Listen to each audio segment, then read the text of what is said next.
ಶ್ರೀ ಗುರುಭ್ಯೋ ನಮಃ ಪರಮಗುರುಭ್ಯೋ ನಮಃ. ಶ್ರೀಮದಾನಂದತೀರ್ಥ ಭಗವತ್ಪಾದಾಚಾರ್ಯ ಗುರುಭ್ಯೋ ನಮಃ. ಹರಿ ಓಂ. ನಾರಾಯಣಂ ಸುರಗುರುಂ ಜಗದೇಕನಾಥಂ ಭಕ್ತಪ್ರಿಯಂ ಸಕಲಲೋಕನಮಸ್ಕೃತಂಚ ತ್ರೈಗುಣ್ಯವರ್ಜಿತಮಜಂ ವಿಭುಮಾದ್ಯಮೀಶಂ ವಂದೇ ಭವಘ್ನಂ ಅಮರಾಸುರಸಿದ್ಧವಂದ್ಯಂ. ನಾರಾಯಣಾಯ ಪರಿಪೂರ್ಣಗುಣಾರ್ಣವಾಯ ವಿಶ್ವೋದಯಸ್ಥಿತಿಲಯೋನ್ನಿಯತಿಪ್ರದಾಯ ಜ್ಞಾನಪ್ರದಾಯ ವಿಬುಧಾಸುರಸೌಖ್ಯದುಃಖಸತ್ಕಾರಣಾಯ ವಿತತಾಯ ನಮೋ ನಮಸ್ತೆ. ಸರ್ವಮಂಗಲಮಾಂಗಲ್ಯೆ ಶಿವೆ ಸರ್ವಾರ್ಥಸಾಧಿಕೆ ಶರಣ್ಯೆ ತ್ರ್ಯಂಬಕೆ ಗೌರಿ ನಾರಾಯಣಿ ನಮೋಸ್ತುತೆ. ಧರ್ಮ ವಿಜ್ಞಾನ ವೈರಾಗ್ಯ ಪರಮೈಶ್ವರ್ಯಶಾಲಿನಃ ಆನಂದತೀರ್ಥ ಭಗವತ್ಪಾದಾನ್ ವಂದೇ ನಿರಂತರಂ. ನಮೋಸ್ತು ತಾತ್ವಿಕಾ ದೇವಾಃ ವಿಷ್ಣು ಭಕ್ತಿಪರಾಯಣಾಃ ಧರ್ಮ ಮಾರ್ಗೇ ಪ್ರೇರಯಂತು ಭವಂತಃ ಸರ್ವ ಏವ ಹಿ. ಆನಂದತೀರ್ಥೋಪದಿಷ್ಟೋ ನಿಧಿರ್ನಾರಾಯಣಃ ವಯಃ ಪ್ರದರ್ಶಿತೋ ಯೇನ ಸಮ್ಯಕ್ ಜಯತೀರ್ಥಂ ತಮಾಶ್ರಯೇ. ನೌಮಿನ್ಯಾಯಸುಧಾದಿಗೃಜ್ಜಯ ಮುನೀನ್ ಶ್ರೀಪಾದರಾಟ್ ಸನ್ಮಣೀನ್ ವ್ಯಾಸಾರ್ಯಾನ್ ವಿವಿಧಾಗಮಾಬ್ಧಿವಿಹರಾನ್ ಶ್ರೀವಾದಿರಾಜಾನಪಿ ವಂದೇ ಹಂಸವರಾನ್ ರಘುತ್ತಮ ಗುರುನ್ ವೈದಗ್ಧ್ಯವರಾನ್ ನಿಧೀನ್ ಶ್ರೀ ಸತ್ಯವ್ರತ ರಾಘವೇಂದ್ರ ಮುನಿಪಾನ್ ಸದ್ಬೋಧ ಸಧ್ಯಾನಪಾನ್. ತವ ಸಂಕೀರ್ತನಂ ವೇದ ಶಾಸ್ತ್ರಾರ್ಥ ಜ್ಞಾನ ಸಿದ್ಧಯೇ ವಿದ್ಯಾಪೀಠ ವಿಧಾತಾರಂ ವಿದ್ಯಾವಾರಿಧಿ ಚಂದಿರಂ. ವಿದ್ಯಾರ್ಥಿ ವತ್ಸಲಂ ವಂದೇ ಮಹಾಮಹಿಮ ಸದ್ಗುರುಂ ಪಾದಮೂಲಿ ಪರ್ಯಂತಂ. ಗುರುಣಾಂ ಆಕೃತಿಂ ಸ್ಮರೇತ್ತೇನ ವಿಘ್ನಾಃ ಪ್ರಣಶ್ಯಂತಿ ಸಿದ್ಧ್ಯಂತಿ ಚ ಮನೋರಥಾಃ. ಶ್ರೀ ಗುರುಭ್ಯೋ ನಮಃ.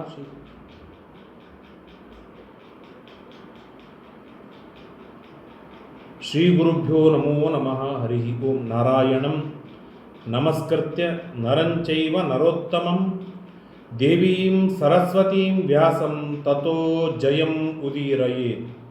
ಮಹತ್ವಾದ್ ಭಾರವತ್ವಾಚ್ಚ ಮಹಾಭಾರತ ಮುಚ್ಯತೆ ನಿರುಕ್ತಮಸ್ಯ ಯೋ ವೇದ ಸರ್ವಪಾಪೈಃ ಪ್ರಮುಚ್ಯತೆ. ಕೃಷ್ಣದ್ವೈಪಾಯನಂ ವ್ಯಾಸಂ ವಿದ್ಧಿ ನಾರಾಯಣಂ ಪ್ರಭುಂ ಕೋಹ್ಯನ್ಯಃ ಪುಂಡರೀಕಾಕ್ಷಾನ್ ಮಹಾಭಾರತ ಕೃದ್ಭವೇತ್. ವೇದೇ ರಾಮಾಯಣೇ ಚೈವ ಪುರಾಣೇ ಭಾರತೆ ತಥಾ ಆದಾವಂತೆ ಚ ಮಧ್ಯೆ ಚ ವಿಷ್ಣುಃ ಸರ್ವತ್ರ ಗೀಯತೆ. ನಮೋ ಭಗವತೆ ತಸ್ಮೈ ವ್ಯಾಸಾಯಾಮಿತ ತೇಜಸೇ ಯಸ್ಯ ಪ್ರಸಾದಾದ್ ವಕ್ಷ್ಯಾಮಿ ನಾರಾಯಣ ಕಥಾಮಿಮಾಂ. ಸ್ವಸ್ತ್ಯಸ್ತು ಅಶೇಷ ಸನ್ಮಂಗಲಾನಿ ಭವಂತು.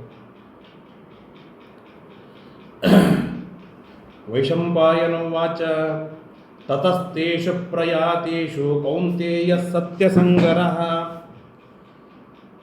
ಅಭ್ಯಭಾಷತ ಧರ್ಮಾತ್ಮ ಭ್ರಾತॄನ್ ಸರ್ವಾನ್ ಯುಧಿಷ್ಠಿರಃ.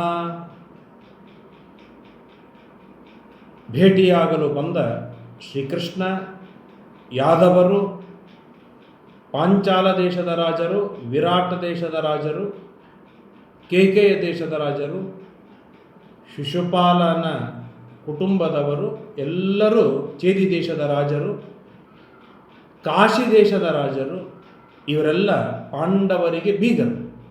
ಇವರೆಲ್ಲರೂ ಬಂದು ಮಾತನಾಡಿ ಹೋಗಿ ಆದ ಮೇಲೆ ಧರ್ಮಾತ್ಮನಾದ ಧರ್ಮರಾಜ ಎಲ್ಲ ತನ್ನ ತಮ್ಮಂದಿರನ್ನು ಕೂಡಿಸಿಕೊಂಡು ಮಾತನಾಡ್ತಾನೆ. ಯತ್ರೇಮ ದ್ವಾದಶ ಸಮಾಹ ಸುಖಂ ಪ್ರತಿವಸೇಮಹಿ. 12 ವರ್ಷಗಳ ಕಾಲ ನಾವು ಈ ವನದಲ್ಲಿ ಇದ್ದು ಜೀವನವನ್ನು ಮಾಡಬೇಕಾಗಿದೆ. ಆದ್ದರಿಂದಾಗಿ ಅತ್ಯಂತ ಯೋಗ್ಯವಾದ ಬ್ರಾಹ್ಮಣರಿಂದ, ಜ್ಞಾನಿಗಳಿಂದ, ಋಷಿಗಳಿಂದ, ಮುನಿಗಳಿಂದ, ತಪಸ್ವಿಗಳಿಂದ, ಪುಣ್ಯಜನ ಸೇವಿತವಾದ ಪುಣ್ಯ ಜನರಿಗೆ ಯೋಗ್ಯವಾದ ದ್ವೈತ ಸರ, ದ್ವೈತ ವನ ಎಂಬುದಾಗಿ ಒಂದು ದಿವ್ಯವಾಗಿರ್ತಕ್ಕಂಥ ವನವಿದೆ. ಅಲ್ಲಿ ದ್ವೈತ ಸರೋವರವಿದೆ. ಅಲ್ಲಿ ನಾವು ಸುಖವಾಗಿ 12 ವರ್ಷಗಳ ಕಾಲ ಜೀವನವನ್ನು ಮಾಡಬಹುದು ಅಂತ ವಿಚಾರವನ್ನು ಮಾಡ್ತಾ ಇದ್ದಾರೆ, ಎಲ್ಲರ ಮುಂದೆ ಹೇಳ್ತಾ ಇದ್ದಾನೆ.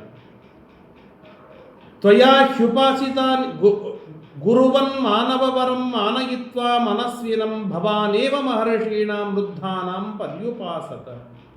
ಇಷ್ಟು ಹೇಳ್ತಾ ಇರುವಾಗ ಅರ್ಜುನ ತಾನು ಹೇಳ್ತಾ ಇದ್ದಾನೆ, ನೀನು ನಮ್ಮ ಪಾಲಿಗೆ ಗುರು ಆಗಿದ್ದೀಯ,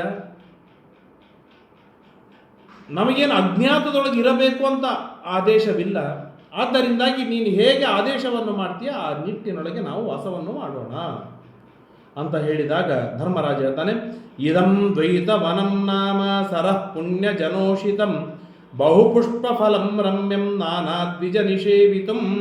ದ್ವೈತವನ ಎನ್ನುವಂಥ ಉತ್ಕೃಷ್ಟವಾದ ವನ, ಸರೋವರದಿಂದ ಕೂಡಿದ ವನ, ಇದು ಬಹಳ ಉತ್ತಮವಾಗಿದೆ, ಇಲ್ಲಿ ಇರೋಣ, ಅವಶ್ಯವಾಗಿ ಇರೋಣ ಅಂತ ಅರ್ಜುನ ಧರ್ಮರಾಜನಿಗೆ ಉತ್ತರವನ್ನು ಕೊಟ್ಟಾಗ ಯುಧಿಷ್ಠಿರ ಮಾತನಾಡ್ತಾ ಇದ್ದಾನೆ.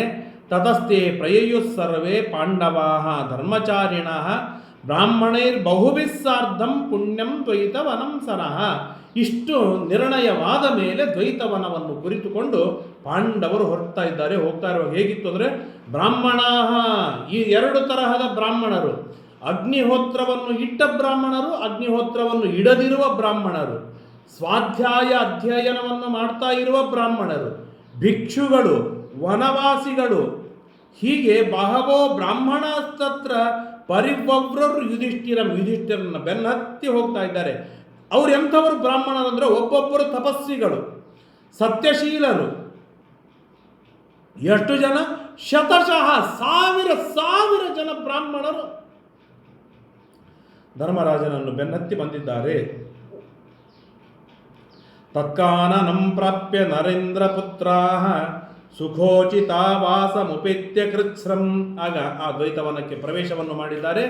ಆ ದ್ವೈತವನಕ್ಕೆ ಪ್ರವೇಶವನ್ನು ಮಾಡಿ ಆದಮೇಲೆ ಎಷ್ಟು ವಿಚಿತ್ರ ಅಂದರೆ, ಟೆಂಟುಗಳನ್ನು ಹಾಕಿಕೊಂಡಿದ್ದಾರೆ. ಎಲ್ಲ ಋಷಿಗಳು, ಬ್ರಾಹ್ಮಣರು ಎಲ್ಲರೂ ಸೇರಿ ತಮಗೆ ಇರಲಿಕ್ಕೆ ಯೋಗ್ಯವಾದಂಥ ಟೆಂಟುಗಳನ್ನು ಹಾಕಿಕೊಂಡಿದ್ದಾರೆ.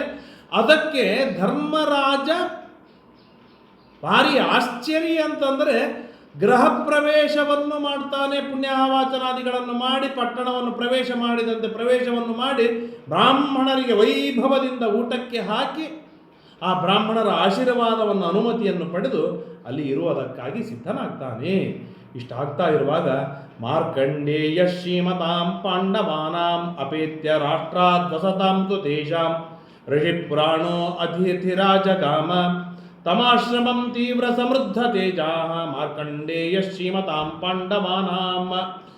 ಮಾರ್ಕಂಡೇಯ ಋಷಿಗಳು ಅಲ್ಲೇ ಸಂಚಾರವನ್ನು ಮಾಡ್ತಾ ಇರ್ತಾರೆ. ಆ ಸಂಚಾರವನ್ನು ಮಾಡ್ತಾ ಇರುವಂತಹ ಮಾರ್ಕಂಡೇಯ ಋಷಿಗಳು ಭಾರಿ ಆಶ್ಚರ್ಯ ಅಂತಂದರೆ, ಇಂತಹ ಈ ಘೋರವಾದ ಕಾಡಿನೊಳಗೆ ಎಲ್ಲಿಂದ ಈ ವೈಭವ ಬಂದಿದೆ ಅಂತ ವಿಚಾರವನ್ನು ಮಾಡ್ತಾ ಅಲ್ಲಿಗೆ ಬರ್ತಾ ಇದ್ದಾರೆ.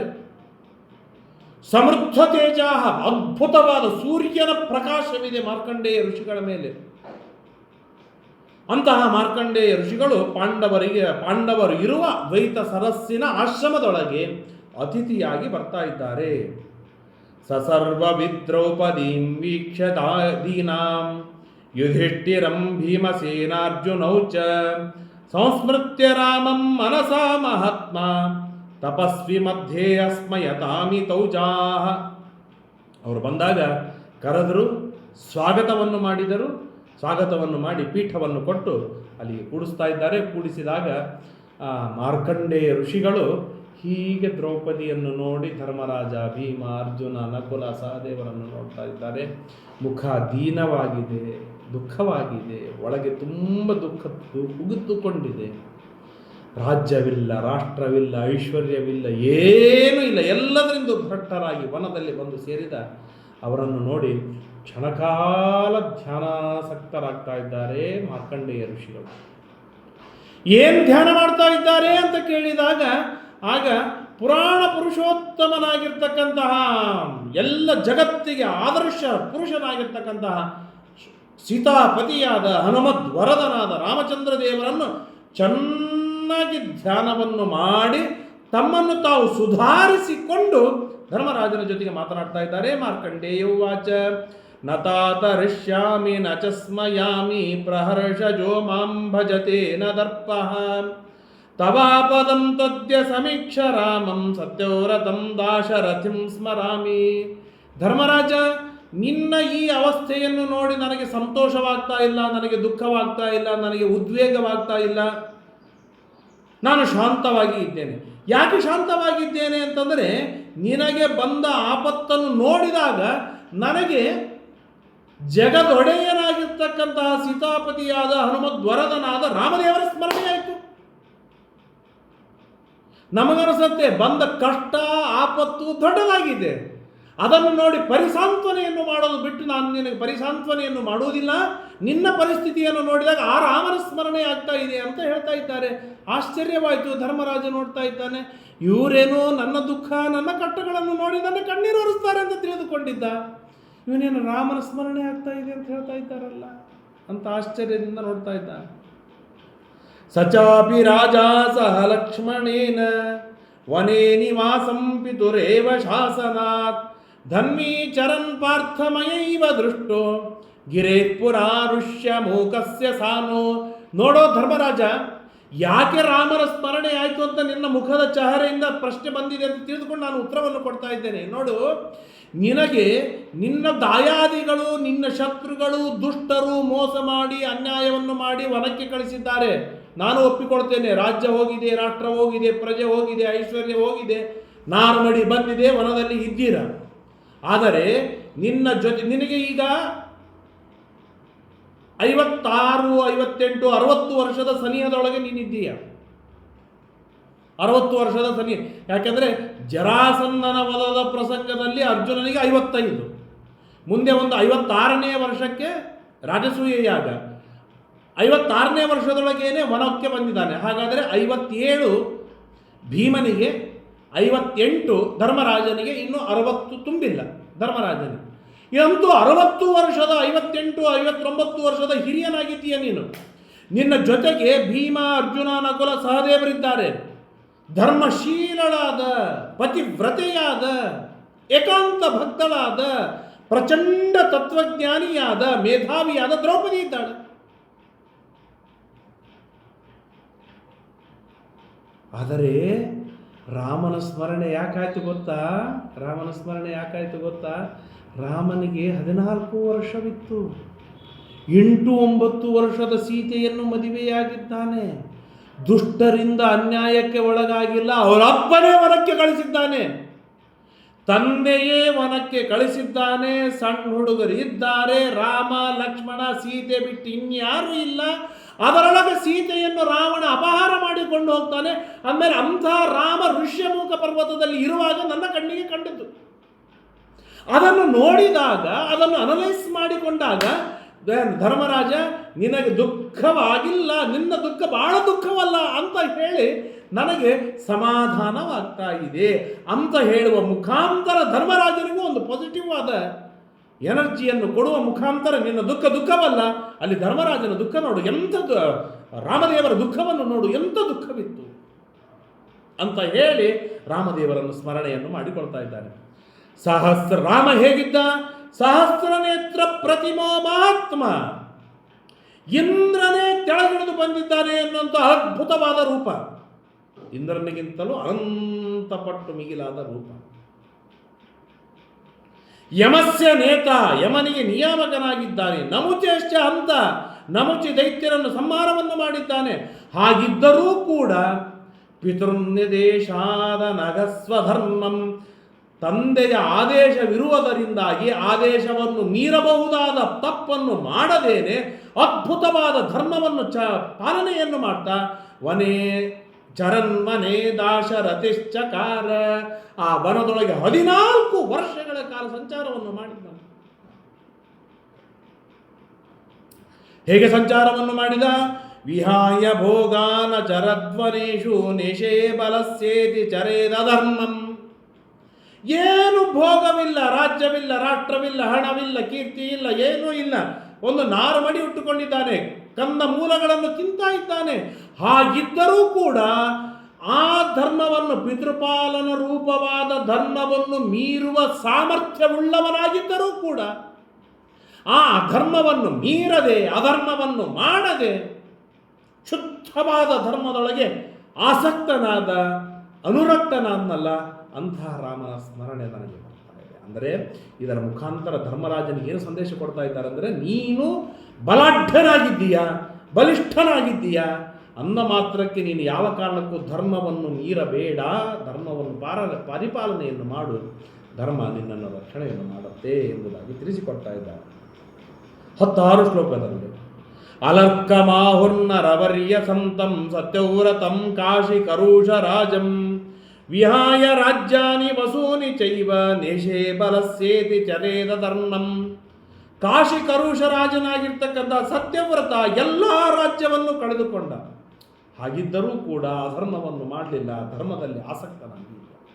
ನಲ ಮಹಾರಾಜ ಎಲ್ಲವನ್ನೂ ಕಳೆದುಕೊಂಡ, ಆದರೆ ಎಂದಿಗೂ ಅಧರ್ಮದ ಮಾರ್ಗದಲ್ಲಿ ಇಳಿಲಿಲ್ಲ, ಧರ್ಮವನ್ನೇ ಮಾಡಿದ. ಆ ಅಂತಹ ಆ ಎಲ್ಲ ಜ್ಞಾನಿಗಳ ಸ್ಮರಣೆ ನನಗೆ ಬರ್ತಾ ಇದೆ ಅಂತ ಸಾಕಷ್ಟು ಹೇಳ್ತಾ, ಸತ್ಯೇನ ಧರ್ಮೇಣ ಯಥಾರ್ಹ ವೃತ್ಯ ಕ್ರಿಯಾ ತಥಾ ಸರ್ವಭೂತಾನ್ಯತೀತ್ಯ ಯಶಶ್ಚ ತೇಜಶ್ಚ ತವಾಪಿ ದೀಪ್ತಂ ವಿಭಾವಸೋರ್ಭಾಸ್ಕರ ಸೇವ ಪಾರ್ಥ. ಧರ್ಮರಾಜ ಏನೆಲ್ಲಿ ಸತ್ಯ ಮಾರ್ಗದಿಂದ, ಧರ್ಮ ಮಾರ್ಗದಿಂದ, ನಿನಗೆ ಅರ್ಹವಾದ ವೃತ್ತಿಯಿಂದ, ಕ್ರಿಯಾ ನಾಚಿಕೆಯಿಂದ ಎಲ್ಲ ಜೀವರಾಶಿಗಳನ್ನು ನೇರಿದವನಾಗಿ ನೀನೇನು ಸಾಧನೆಯನ್ನು ಮಾಡ್ತಾ ಇದ್ದೀಯಾ, ಧರ್ಮದಲ್ಲಿ ಆಸಕ್ತನಾಗಿದ್ದೀಯಲ್ಲ, ನಿನ್ನ ಮುಖದ ಕಾಂತಿ ಇಷ್ಟು ಅದ್ಭುತವಾಗಿದೆ ಅಂತಂದರೆ ಭಾಸ್ಕರ ಸೇವ, ಸೂರ್ಯನ ತೆಳಗಿಡಿದು ಬಂದಿದ್ದಾನೇನೋ ಅಂತ ಅನಿಸ್ತಾ ಇದೆ. ಧರ್ಮ ಮಾಡುವವನ ಮುಖದಲ್ಲಿ ಇರುವ ಅದ್ಭುತವಾದ ತೇಜಸ್ಸೇ ಇದು. ಆಮೇಲೆ ಧರ್ಮದ ಮೂರ್ತಿ ಮತ್ಸ್ವರೂಪನಾದ ಧರ್ಮರಾಜನ ಮುಖದ ಮೇಲೆ ತೇಜಸ್ಸು ಹೇಗಿರ್ಬೋದು ಅನ್ನೋದನ್ನು ಊಹೆ ಮಾಡಲಿಕ್ಕೆ ಸಾಧ್ಯವಿಲ್ಲ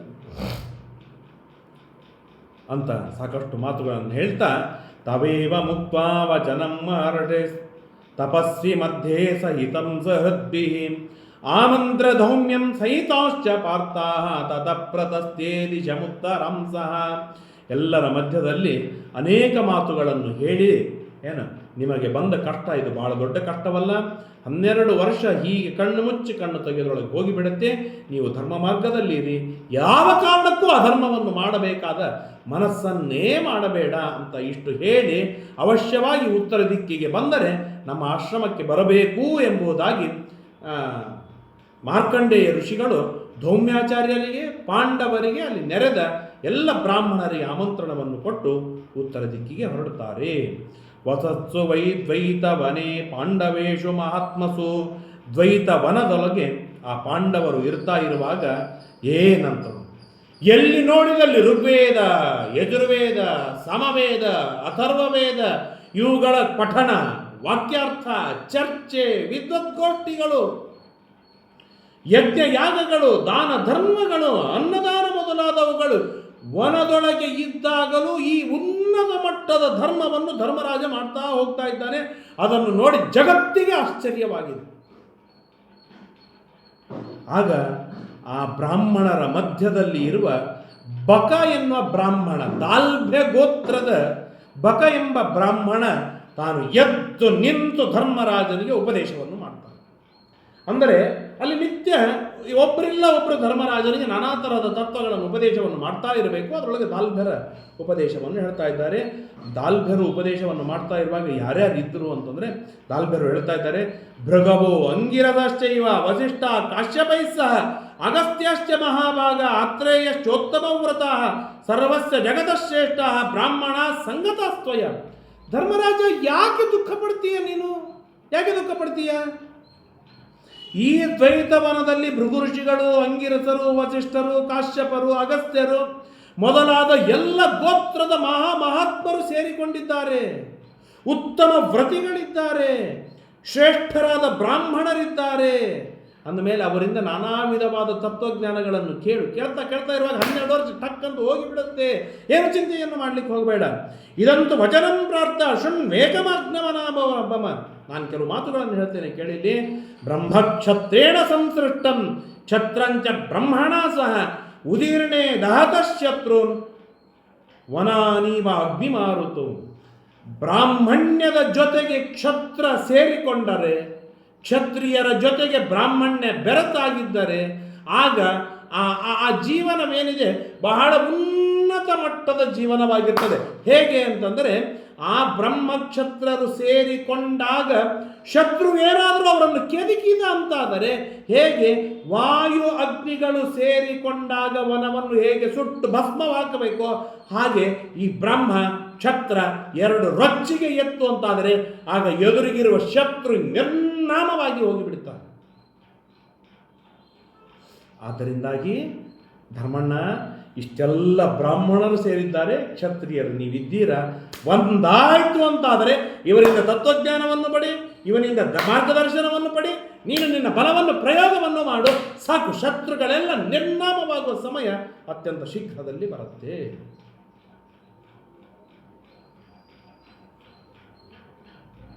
ಅಂತ ನಾ ಬ್ರಾಹ್ಮಣಂ ಭೂಮಿರಿಯಂ ಸಭೂತಿರ್ವರ್ಣಂ ದ್ವಿತೀಯಂ ಭಜತೆ ಚಿರಾಯ ಸಮುದ್ರ ನೇಮಿರ್ ನಮತೇತು ತಸ್ಮೈ ಯಂ ಬ್ರಾಹ್ಮಣ ಶಾಸ್ತಿ ನಯೈರ್ವಿನೀತಂ.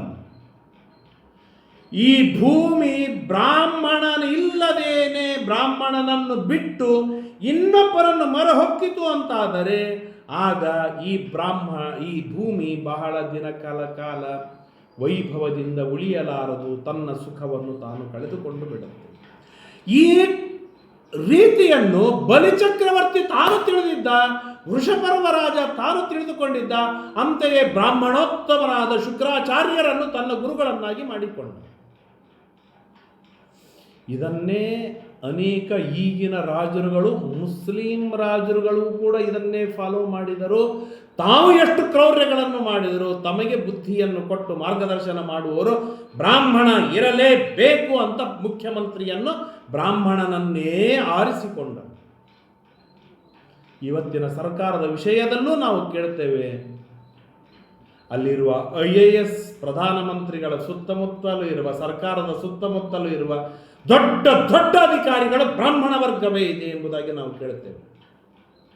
ಯಾಕೆ ಅಂತಂದರೆ ಅವರ ಬುದ್ಧಿ, ಅವರ ಚಾಕಚಕ್ಯತೆ, ಅವರ ಸ್ವಚ್ಛ ನಡೆ, ಅವರ ಶುದ್ಧತೆ, ಅವರ ಸನ್ನಡತೆ, ಇದು ಎಲ್ಲವೂ ಕೂಡ ಜಗತ್ತನ್ನು ಮುನ್ನಡೆಸುವುದಕ್ಕೆ ಫೌಂಡೇಶನ್ ಮೂಲಭೂತವಾಗಿರುತ್ತೆ, ಚಕ್ರವಾಗಿರುತ್ತೆ, ಮಷೀನ್ ಆಗಿರುತ್ತೆ. ಇದು ಅಂತರಂಗದ ಹಾರ್ಥವಾಗಿರ್ತದೆ. ಇದನ್ನು ಅರಿತುಕೊಂಡು ಬಳಸಿಕೊಂಡು ಮೆರೆಯೋರು ತುಂಬ ಜನ ಇರಲಿ, ಆದರೆ ಅದಕ್ಕೆ ಕೋರಾದ ಬ್ರೈನ್ ಅಂತಂದರೆ ಬ್ರಾಹ್ಮಣರ ಬುದ್ಧಿ ಬೇಕೇ ಬೇಕು. ಆದ್ದರಿಂದ ಯಾಕೆ ವಿಚಾರವನ್ನು ಮಾಡ್ತೀಯಾ ಅಂತ ಆ ಬಕ ಬ್ರಾಹ್ಮಣ ಬಹಳಷ್ಟು ಮಾತುಗಳನ್ನು ಹೇಳ್ತಾರೆ. ಬ್ರಾಹ್ಮಣೇರ್ ವಿಪ್ರಹೀನಸ್ಯ ಕ್ಷತ್ರಸ್ಯ ಕ್ಷೀಯತೆ ಬಲಂ. ಬ್ರಾಹ್ಮಣನ ಮಾರ್ಗದರ್ಶನವಿಲ್ಲದೆ ಇರುವ ಕ್ಷತ್ರಿಯ ತನ್ನ ಬಲವನ್ನು ಕಳೆದುಕೊಂಡು ಬಿಡ್ತಾನೆ, ದುರ್ಬಲನಾಗಿ ಬಿಡ್ತಾನೆ, ಹೇಡಿಯಾಗಿ ಬಿಡ್ತಾನೆ. ಅವರಿವರು ಬೇಡ, ದೇವತೆಗಳ ಗುರುಗಳಾದ ಬೃಹಸ್ಪತ್ಯಾಚಾರ್ಯರನ್ನು ಕಳೆದು ಕೊಂಡ ದೇವತೆಗಳು ದೈತ್ಯರಿಂದ ಸೋಲಬೇಕಾಯಿತು. ಶುಕ್ರಾಚಾರ್ಯರ ಶಾಪಕ್ಕೆ ಗ್ರಸ್ತರಾದ ದೈತ್ಯರು ಮಣ್ಣು ಮುಕ್ಕಬೇಕಾದಂಥ ಪ್ರಸಂಗ ಬಂತು. ಬ್ರಾಹ್ಮಣ ಬೇಕೇ ಬೇಕು. ತೌ ಯದಾ ಚರತಸ್ಸಾರ್ಧಂ ತದಾ ಲೋಕ ಪ್ರಸೀದತಿ. ಬ್ರಾಹ್ಮಣನ ಬ್ರಾಹ್ಮಣ್ಯ ಉಳಿಯೋದಕ್ಕೆ ಕ್ಷತ್ರಿಯರು ಬೇಕು, ಕ್ಷತ್ರಿಯರ ಬಲ ಉಳಿಯೋದಕ್ಕೆ ಬ್ರಾಹ್ಮಣ ಬೇಕು. ಇವರಿಬ್ಬರು ಇದ್ದರೆ ಲೋಕ ಪ್ರಸೀದತಿ, ಜಗತ್ತು ಸಂತುಷ್ಟವಾಗಿರುತ್ತೆ. ಆದ್ದರಿಂದಾಗಿ ಇವತ್ತು ಕ್ಷತ್ರಿಯ ನೀನಿದ್ದೀಯ, ಬ್ರಾಹ್ಮಣ ನಾವೆಲ್ಲರೂ ಇದ್ದೇವೆ ಅಂದ ಮೇಲೆ ನಮ್ಮಿಬ್ಬರನ್ನು ವಿಘಟನೆ ಮಾಡಲಿಕ್ಕೆ ಹೋಗಬೇಡ, ನಮ್ಮನ್ನು ಕಳಿಸಲಿಕ್ಕೆ ಹೋಗಬೇಡ.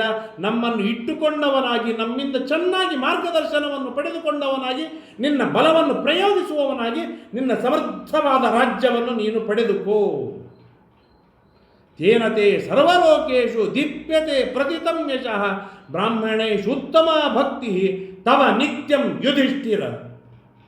ಬ್ರಾಹ್ಮಣರಲ್ಲಿ ಸರ್ವೋತ್ತಮವಾದ ಭಕ್ತಿ ಉಳ್ಳವನಾಗಿದ್ದೀಯ ನೀನು. ಆ ಬ್ರಾಹ್ಮಣರಲ್ಲಿ ಮಾಡುವ ಭಕ್ತಿಯಿಂದಲೇನೆ ನಿನ್ನ ಲೋಕಗಳು ನಿನಗೆ ಒದಗಿ ಬರುತ್ತೆ. ನೀನು ಪುನಃ ಚಕ್ರವರ್ತಿಯಾಗಿ ನೀನು ಮೆರೆದೀಯ ಅಂತ ಬ್ರಾಹ್ಮಣ ಹೇಳ್ತಾ ಇದ್ದಾನೆ. ತತಸ್ಥೆ ಬ್ರಾಹ್ಮಣ ಸರ್ವೇ ಬಕಂ ದಾಲ್ಭ್ಯಮ ಪೂಜೆಯತ. ಇಷ್ಟೆಲ್ಲ ಮಾತುಗಳನ್ನು ಯಾವಾಗ ಬ್ರಾಹ್ಮಣನಾದ ಬಕ ತಾನು ಎದ್ದು ನಿಂತು ಧೈರ್ಯದಿಂದ ಹೇಳಿದ್ನಲ್ಲ, ಆಗ ಉಳಿದ ಎಲ್ಲ ಬ್ರಾಹ್ಮಣರು ಆ ಬಕನಿಗೆ ಯೋಗ್ಯವಾದ ಮಾನ ಮರ್ಯಾದೆಗಳನ್ನು ಕೊಟ್ಟು ಪೂಜೆಯನ್ನು ಮಾಡ್ತಾ ಇದ್ದಾರೆ. ಯುಧಿಷ್ಠಿರೇ ಸ್ತೂಯಮಾನಃ ಭೂಯ ಸುಮನಸೋ ಭವನ್. ಆಗ ಧರ್ಮರಾಜನಿಗೆ ಎಲ್ಲಿ ಇರುಸು ಮರುಸಾಗತ್ತೋ ಅಂತ ಮನಸ್ಸಿನೊಳಗೆ ಮೆಚ್ಚಿ ಬಲೆ ಭೇಷ್ ಹೇಳಿದ್ರು. ಯಾವಾಗ ಧರ್ಮರಾಜ ತಾನು ಮನಸ್ಸು ಬಿಚ್ಚಿ ಈ ಬ್ರಾಹ್ಮಣರ ಮಾರ್ಗದರ್ಶನದಲ್ಲಿ ಇದ್ದಾಗಲೇನೆ ನನಗೆ ಯಶಸ್ಸು ಆಗತ್ತೆ, ನೀವು ಅತ್ಯಂತ ಯೋಗ್ಯವಾದ ಸೂಕ್ತವಾದ ಮಾತುಗಳನ್ನು ಹೇಳಿ ನನಗೆ ಮಾರ್ಗದರ್ಶನವನ್ನು ಮಾಡಿದ್ದೀರಾ ಅಂತ ಯಾವಾಗ ಧರ್ಮರಾಜ ಮೆಚ್ಚಿಬಿಟ್ಟಲ್ಲ, ಉಳಿದೆಲ್ಲ ಋಷಿಗಳು ಹಿಗ್ಗೋ ಹಿಗ್ಗು, ಸಂತೋಷವೋ ಸಂತೋಷ. ದ್ವೈಪಾಯನೋ ನಾರದಶ್ಚ ಜಾಮದಗ್ನ್ಯ ಪೃಥುಶ್ರವಾಹ ಇಂದ್ರದ್ಯುಮ್ನೋ ಭಾಲುಕಿಶ್ಚ ಕೃತಚೇತ ಸಹಸ್ರಪಾತ್.